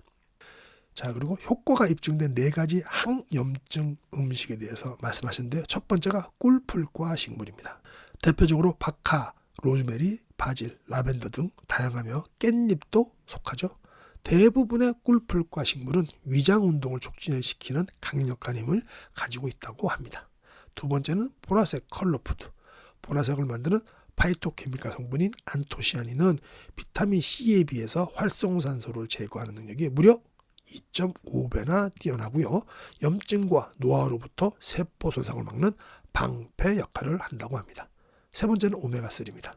너무 유명해서 건너뛰겠습니다. 그 다음에 네 번째입니다. 황 성분이 풍부한 음식. 황은 체내에서 여러 역할을 하는데 특히 간 해독 기능을 활성화하기 때문에 만성염증을 다스리는 데 도움이 됩니다. 이 모든 이 마늘부터 시작해서 양배추까지 모두 들어간 게 뭐죠? 김치. 그렇습니다. 전통식품인 우리 한식 주로 드시고요. 김치 많이 드십시오. 소금도 많이 있잖아요.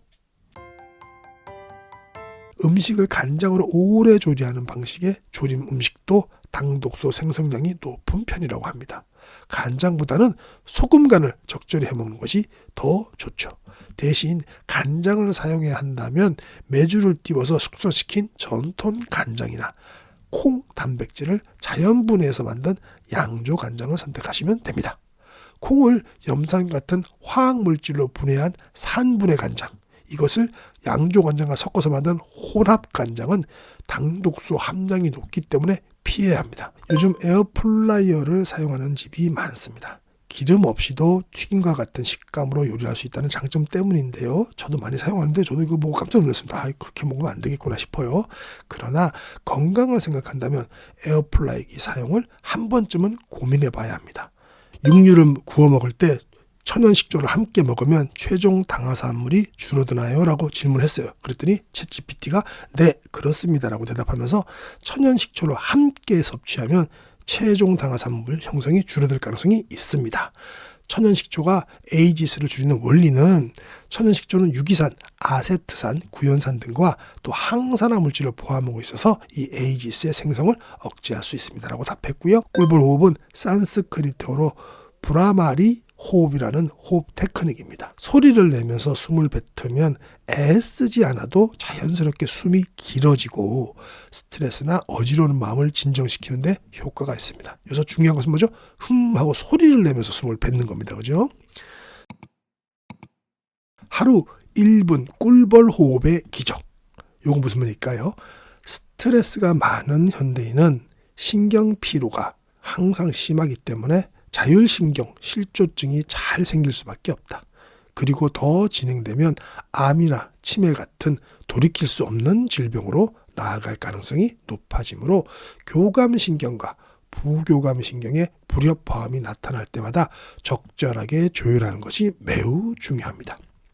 아프기 전에 자율신경의 리듬을 잘 챙긴다면 더 좋죠. 자율신경이 건강하면 내가 애를 쓰고 노력하지 않아도 신경이 알아서 내 몸을 가장 쾌적하고 건강한 상태로 유지시켜 줄 테니 말입니다. 시시각각 발생하는 자율신경의 불협화음을 튜닝해서 만성염증을 다스리는 데 도움이 되는 가장 쉽고 강력한 도구는 바로 호흡입니다. 혈압이나 맥박, 체온, 장 운동은 내가 제어할 방법이 없지만 호흡만은 조절이 가능합니다. 호흡은 의식 없이도 이루어지지만 의식을 하면 빨리 또는 천천히, 깊게 또는 얕게 조절할 수가 있죠. 교감신경은 호흡을 얕고 빠르게 작동시키며 부교감 신경은 깊고 천천히 작동시킵니다. 이건 무슨 말씀인지 알겠죠? 우리가 화가 나고 흥분할 때는 호흡이 가빠지면서 숨이 폐포 깊숙하게 안 들어가잖아요. 단전까지. 근데 이제 우리가 좀 숨을 크게 쉬고 좀 릴렉스 하다 보면 깊고 천천히 작동되죠. 그래서 우리가 이 호흡만으로도 교감신경을 갖다가 좀 죽이고 부교감신경을 갖다가 높여서 차분하게 만들고 스트레스를 피할 수 있는 방법이 되겠죠. 스트레스를 받아서 호흡이 얕고 빨라질 때 의식적으로 호흡을 천천히 또 깊게 한다면 부교감신경의 작용을 활성화함으로써 자율신경이 균형을 회복하도록 이끌 수 있습니다. 평상시에는 숨을 쉬고 있다는 것도 우리는 잊고 살죠. 그런데 호흡하기는 어렵고 특별한 것이 아니라 내가 숨을 쉬고 있다는 것을 알아차리는 것에서부터 시작합니다. 밖에서 일어나는 여러 일들이나 스트레스, 걱정, 불안 이런 것들 속에서 떠돌고 있던 내 의식을 꺼내서 호흡에 두면 들숨 날숨의 감각을 느낄 수 있습니다. 이것이 호흡하기의 시작입니다. 호흡만 제대로 해도 무너진 자율신경을 단 1분 만에 회복할 수 있습니다. 호흡은 매우 다양한데 그 중에서도 갑작스러운 스트레스로 교감신경이 폭주할 때 활용하기 좋은 꿀벌 호흡법을 소개합니다. 마치 벌이 날아다니는 듯한 허밍 소리를 낸다고 해서 붙여진 이름입니다. 자, 이제 꿀벌 호흡법 한번 볼까요? 첫 번째는 앉거나 누운 상태, 편안한 상태를 취합니다. 두 번째는 평소대로 그냥 숨을 쉬시는 거예요. 평소대로 그냥 자연호흡을 몇 번 들이마시고 나서 입을 다뭅니다. 세 번째, 여기서부터 중요합니다. 입을 다무는 상태에서 코로 이제 숨을 쉬시는 거죠. 입으로 숨 쉬는 게 아니고요. 훔이라는 소리를 내면서 숨을 천천히 내쉽니다. 자, 한번 해보시죠.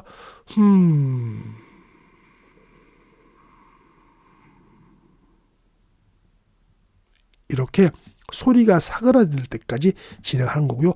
요걸 5번만 반복하면 됩니다. 그리고 나서 또 평소의 자연호흡으로 돌아와서 들숨과 날숨을 편안하게 느껴보십니다. 자, 훔이라는 소리를 내면서 천천히 내쉬고 요게 소리가 사라질 때까지 금방 보셨죠? 진행하면 되고요. 5번만 하면 됩니다. 근데 이걸 이 호흡법을 갖다 계속 할 수는 없어요. 그죠? 우리가 자연호흡을 하기가 더 힘들어지죠? 그렇기 때문에 5번만 하면 됩니다. 초보자라면 처음에는 호흡을 느끼는 것조차 어렵게 느껴질 수 있습니다. 이럴 때 한 손은 가슴, 다른 한 손은 배에 얹고 들숨과 날숨을 천천히 느껴보시는 방법도 있습니다. 코로 숨을 마시면 배가 볼록해지고, 그죠? 훔훔 소리와 함께 숨을 내뱉으면 배가 홀쭉해지고 날씬해집니다. 네, 개미허리가 됩니다. 들이마시는 숨보다는 내쉬는 숨을 더 오래 유지하면 이완작용이 증가되어서 효과가 더 좋습니다. 결국 들이마시는 숨은 교감으로 봐야 되고요. 내쉬는 숨은 부교감으로 봐도 되겠죠. 그래서 내쉬는 숨을 좀 길게 해야 부교감 신경이 훨씬 더 우위에 놓이게 되죠. 이거는 뭐 전홍준 박사님께서도 호흡법에 대해서 말씀하셨는데 이렇게 다 같은 말씀이십니다. 그죠? 마음속으로 하나 둘 셋 넷 하면서 숨을 쉬고 또 하나 둘 셋 넷 쉬면서 숨을 뱉어보세요. 좀 더 편안하게 호흡 운동을 진행할 수 있습니다. 꿀벌 호흡을 할 때 주의할 점도 있다고 하는데요. 가슴에 압박감을 느낄 만큼 또는 얼굴이 빨개질 만큼 강제로 호흡을 길게 하면 오히려 부작용이 생길 수 있다는 겁니다. 훔 하면서 내리시면서 너무 끝까지 가시 마시라는 소리죠. 반드시 무리하지 않는 선에서 호흡과 소리를 유지하세요. 또한 스트레스로 인해서 교감신경이 항진될 때 이완을 돕는 호흡법이므로 부교감신경 우세인 분들에게는 적합하지 않습니다. 그렇겠죠. 그럴 필요가 없잖아요. 그죠?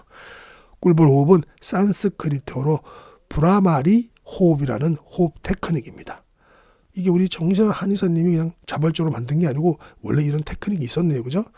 소리를 내면서 숨을 뱉으면 애쓰지 않아도 자연스럽게 숨이 길어지고 스트레스나 어지러운 마음을 진정시키는데 효과가 있습니다. 여기서 중요한 것은 뭐죠? 하고 소리를 내면서 숨을 뱉는 겁니다. 그죠? 스트레스 상황이 길어지면 만성 스트레스로 발전하고 교감신경 기능이 저하되어서 병이 깊어집니다. 만성 피로와 만성 염증도 동반하게 되죠. 만성 스트레스가 결국은 만성 피로와 만성 염증이 돼갖고 병을 키우는 거죠. 이 상태에 따르면 꿀벌 호흡만으로도 효과를 보기 어려워집니다. 그렇게 되기 전에 스트레스를 쌓아두지 않도록 수시로 호흡하면서 신경을 다스리는 연습을 해두시길 바랍니다. 우리가 살면서 짜증나는 일이 당연히 하루에도 뭐 수백 번 있잖아요. 수백 번은 좀 심한가요? 수십 번 있다고 치면 그때마다 이렇게 5번만 이렇게 해주면 되겠네요. 그죠? 너무 간단한데요? 자, 다음 챕터입니다. 치매를 부르는 음식에는 반드시 당 독소가 있다는 챕터 보시도록 하겠습니다. 뇌신경의 염증을 부르는 당 독소를 줄이려면 최종 당화산물입니다. 같은 말이에요. 가장 먼저 설탕을 비롯한 당 섭취를 자제해야 합니다. 다 알고 계시죠? 혈액 속에 잉여당이 많이 떠돌아다니면 체내에서 만들어지는 내인성 당독소가 증가하기 때문입니다. 동시에 음식을 통해 직접적으로 섭취하는 외인성 당독소를 줄이는 것도 중요합니다. 지금부터는 당독소, 에이지스라고 그러죠. 그 당독소, 최종 당화산물이 많은 음식들, 또 이것들 유발하는 조리법들을 한번 살펴보겠습니다. 우리 박진영 씨가 참 위대하신 분이죠. 박진영 씨. 저는 동갑인데 참 위대하신 분입니다. 그분이 그런 얘기 하시더라고요. 건강에 대해서도 되게 젊었을 때부터 이미 뭐 크게 이제 성공을 해놓으니까 JYP를 만들어서 뭐 수천억 부자가 되놓으니까 이제 건강에 대해서 신경을 쓰실 거 아닙니까? 건강에서도 굉장히 박사시더라고요. 그분도 제 채널을 들으실 수도 있을 것 같습니다. 건강을 갖다가 최초로 이렇게 건강 서적만 했던 사람은 제가 최초죠. 그래갖고 제가 이렇게 급속하게 컸는데 요즘은 이제 그런 분들 많이 따라하고 있습니다. 아르부작들이 많죠. 그래서 제가 AI로 하다가 이 육성으로 바꾼 것도 다들 AI로만 다들 따라하니까 그래서 제가 또 차별성을 두기 위해서 육성으로도 하고 지금 건강 관련된 전문가들 모시고 인터뷰도 하는 거죠. 얘기가 떨어졌는데요. 박진은 씨가 또 건강 전문가로서 이런 말 하시더라고요. 건강하려면 좋은 걸 먹는 게 아니고 나쁜 거 뭘 안 먹어야 되는지부터 생각하라고. 근데 그거 정말 맞는 말씀인 것 같습니다. 네, 정말 현명하신 판단인 것 같아요.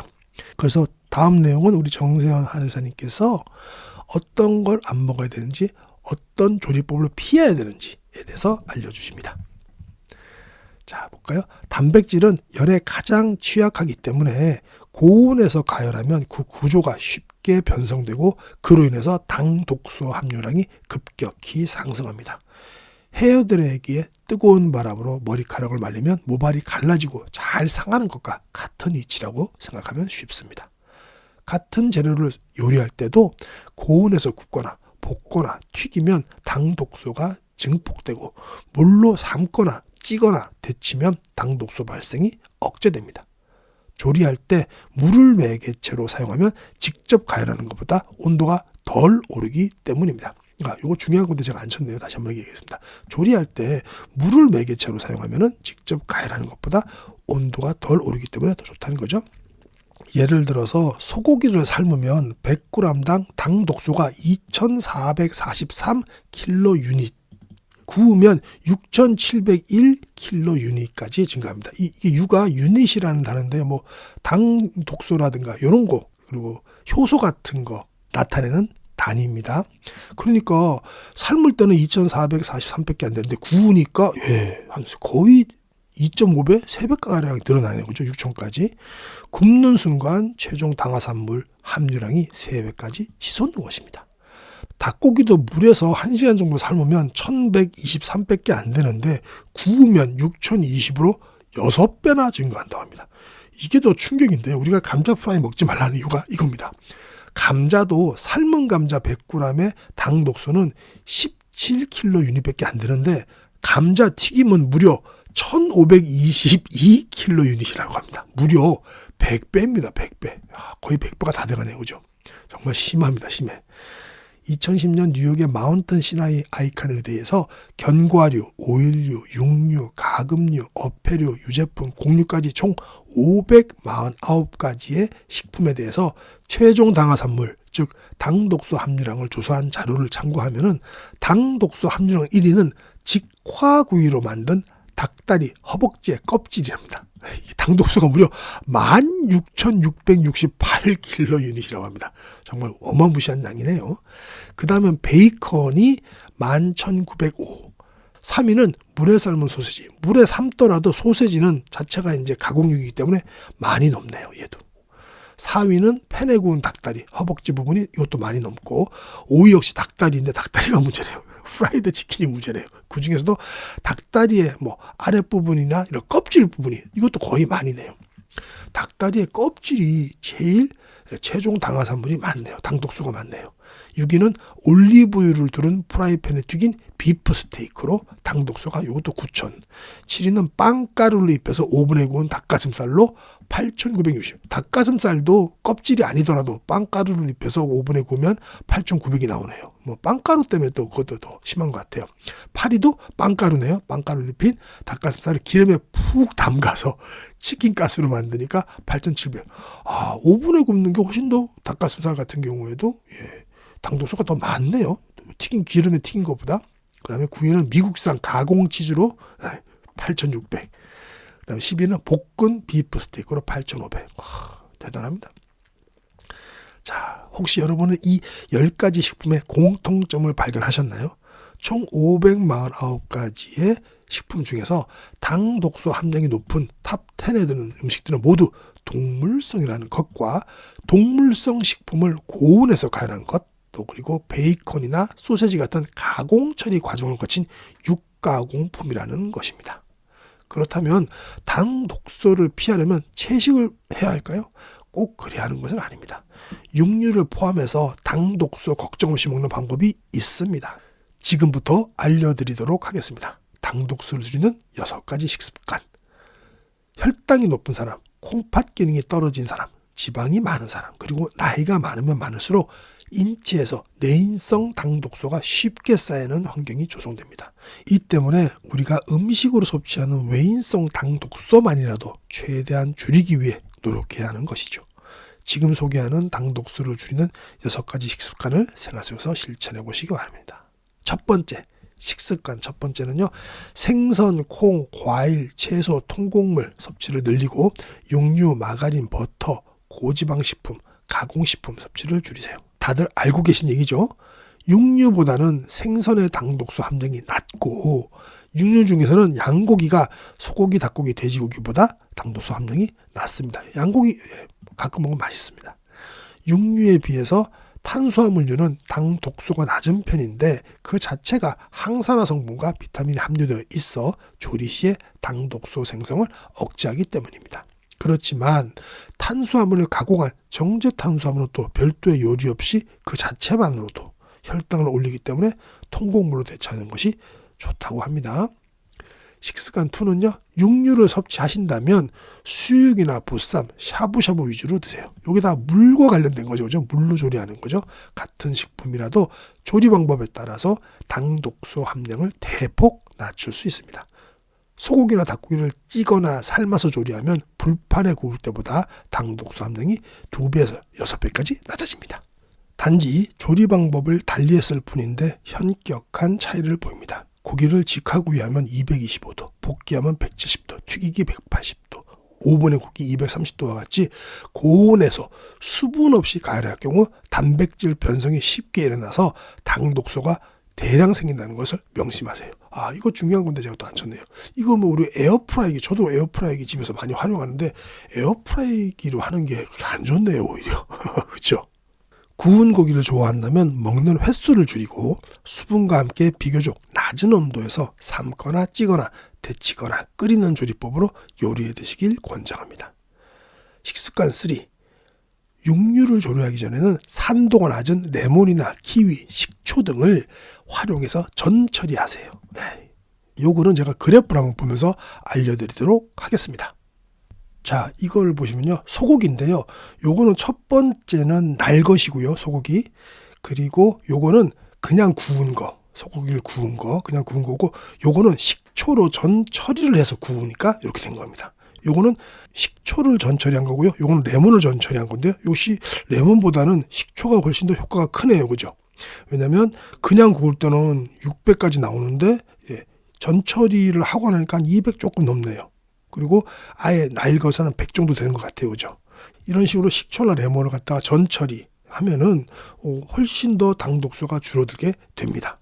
이 내용은 그 내용이었습니다. 그래서 저도 이제 보니까 보통 고기의 비린내를 없애거나 연육작용을 위해서 전처리를 하곤 하는데, 사실 이 방법이 고기를 부드럽게 할 뿐만 아니라 당 독소 생성 억제에도 큰 도움이 된다는 사실을 확인할 수 있었는데요. 우리가 이제 구워 먹을 때 이렇게 레몬을 계속 바르거나 혹은 식초를 바르면 고기가 맛이 좀 이상할 것 같기도 하잖아요. 그래서 내가 챗GPT에게 물어봤습니다.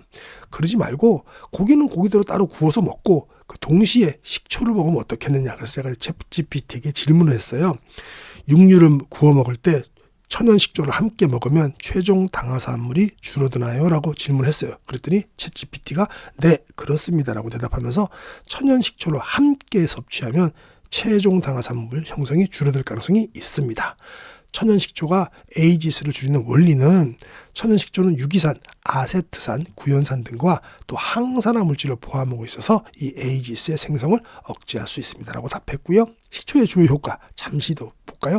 에이지스의 형성을 억제합니다. 연구에 따르면 산성 환경에서는 에이지스의 형성이 감소한다고 알려져 있습니다. 육류를 식초에 미리 마리네이드 하거나 절이거나 식초를 곁들여 먹으면 에이지스의 생성을 억제할 가능성이 있습니다. 그리고 항산화 효과가 커져 식초에 들어있는 폴리페놀이나 유기산이 산화 스트레스를 줄여서 또 에이지스의 부작용을 완화할 수 있고요. 혈당 조절이 됩니다.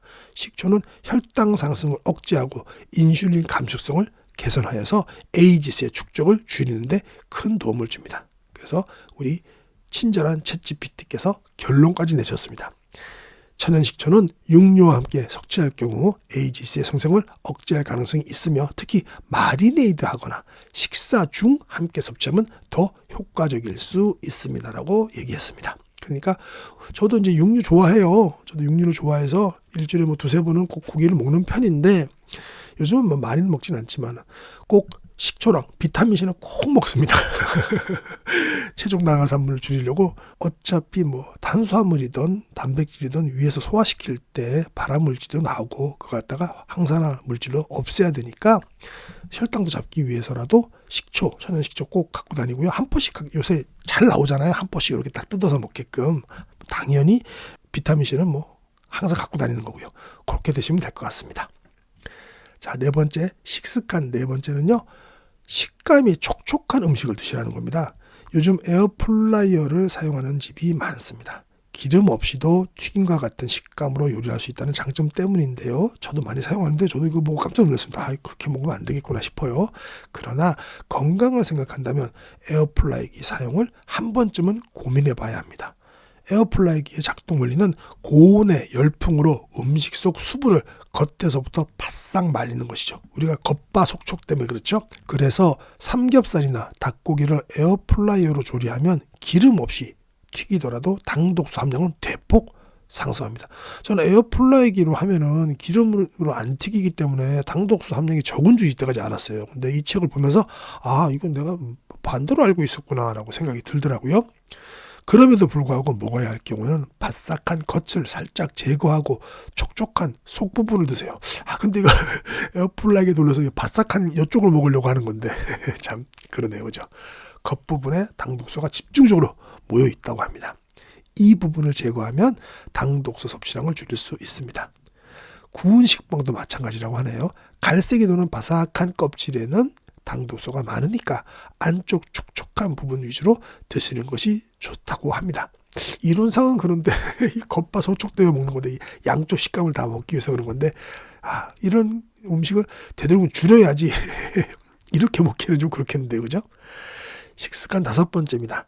간장은 전통 간장이나 양조 간장을 사용합니다. 음식을 간장으로 오래 조리하는 방식의 조림 음식도 당독소 생성량이 높은 편이라고 합니다. 간장보다는 소금 간을 적절히 해먹는 것이 더 좋죠. 대신 간장을 사용해야 한다면 메주를 띄워서 숙성시킨 전통 간장이나 콩 단백질을 자연 분해해서 만든 양조 간장을 선택하시면 됩니다. 콩을 염산 같은 화학 물질로 분해한 산분해 간장, 이것을 양조 간장과 섞어서 만든 혼합 간장은 당독소 함량이 높기 때문에 피해야 합니다. 이거 정말 피해야 되겠네요. 그냥 보면 다 똑같은 간장 같지만 뒷면에 라벨을 보면 어떤 종류의 간장인지 적혀 있다고 하니까 꼭 확인하셔서 이 3분의 간장을 갖다가 혼합한 간장은 절대로 피하셔야 되겠네요. 자, 마지막 당 독소를 줄이는 식습관 6번째입니다. 과일, 채소 속 플라보노이드 성분을 자주 섭취하세요. 플라보노이드 성분 중 당 독소 생성을 억제하는데 특히 도움되는 것은 퀘르세틴입니다. 콜서틴. 퀘르세틴은 어디 있죠? 양파에 많은 거 우리 다 알고 있습니다. 활성산소로부터 혈관 노화를 막는 강력한 항산화제로 알려져 있습니다. 양파뿐만 아니라 마늘, 생강, 블루베리, 사과, 케일 등에 풍부하게 들어있습니다. 특히 양파와 마늘, 사과와 같은 경우 육질보다는 껍질에 50에서 100배의 퀘르세틴이 함유되어 있으니까 껍질까지 잘 세척해 먹는 것이 좋습니다. 다 알고 계십니다. 이제는 양파 껍질 속 퀘르세틴을 섭취하는 가장 간단한 방법은 껍질 차를 끓여 매일 한 잔씩 마시는 것인데요. 퀘르세틴은 열에 강해서 최소 30분에서 1시간 정도는 끓여야 잘 용출된다고 하네요. 그래서 푹 끓여서 달인 차로 마시거나 육수로 활용하는 것도 좋은 방법이라고 합니다. 그렇게 하면 되겠네요. 그죠?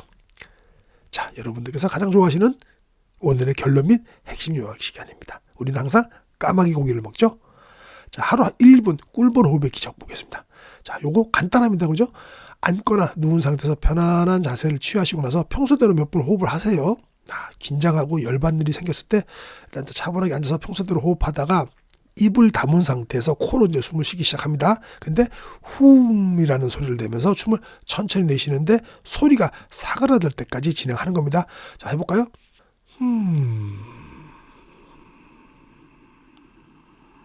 같이 해보셨습니까? 좋죠? 벌써 그러니까 긴장이 완화되는 것 같습니다.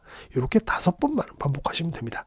그러고 나서 평소에 자연 호흡으로 돌아오시면 됩니다. 자, 코로 숨을 마시면서 배가 볼록해지고 훔 소리와 함께 숨을 내쉬면 배가 홀쭉해지는 걸 느끼실 수 있을 겁니다. 자, 여기서 중요한 것은 들이마시는 숨보다는 내쉬는 숨을 더 오래 유지해갖고 이완작용이 증가하도록 하는 게 가장 좋은 거죠. 자, 치매를 부르는 음식에는 반드시 당 독소가 있었습니다. 뇌신경의 염증을 부르는 당 독소를 줄이려면 가장 먼저 설탕을 비롯한 당 섭취를 자제해야 되는데 당 독소가 가장 많이 측정되는 음식은 고온에서 직화로 가열한 육류입니다. 특히 감자는 거의 100배까지 증가를 했고요. 또 닭껍질, 직화구이로 구운 닭껍질이 엄청나게 이 당 독소가 많았죠. 이런 거 좀 되도록 피하시는 게 좋죠. 네. 자, 당 독소를 줄이는 6가지 습관입니다. 우리 생선, 콩, 과일, 채소, 통곡물 섭취를 늘리고 육류, 마가린, 버터, 고지방식품, 가공식품 섭취를 줄이는 게 맞고요. 두 번째는 육류를 섭취할 때는 수육, 보쌈, 샤브샤브 위주 물로 조리를 하시면 좋고요. 세 번째는 육류를 조리하기 전에는 산도가 낮은 레몬이나 키위, 식초 등을 활용해서 전처리 하세요. 특히 식초가 제일 효과가 좋았죠. 근데 이렇게 전처리 하면 맛이 좀 풍미가 달아날 수도 있으니까 그냥 식초 같이 드시면 된다고 챗GPT님께서 설명을 해 주셨습니다. 그렇죠? 고의 요익입니다. 천연식초는 육류와 함께 섭취할 경우에 에이지스의 생성을 억제할 가능성이 있으며 특히 마리네이드 하거나 식사 중 함께 섭취하면 더욱 효과적일 수 있습니다. 네 번째는 식감이 촉촉한 음식을 드세요. 우리가 겉바 속촉인데 겉바 빼고 속촉만 드시라는 얘기입니다. 다섯 번째는 간장 같은 거 쓰지 말라는데 간장을 안 쓸 수는 없으니까 되도록이면 소금으로 간을 하시고 간장을 꼭 써야 될 때에는 메주를 띄워서 숙성시킨 전통 간장이나 콩 단백질을 자연 분해해서 만든 양조 간장을 선택하면 된다는데 이거 콩이 GMO일 경우는 문제가 좀 심각한데요. 대부분 그렇죠 지금. 하여튼간에 그러면 전통 간장 이거 하시면 되겠네요.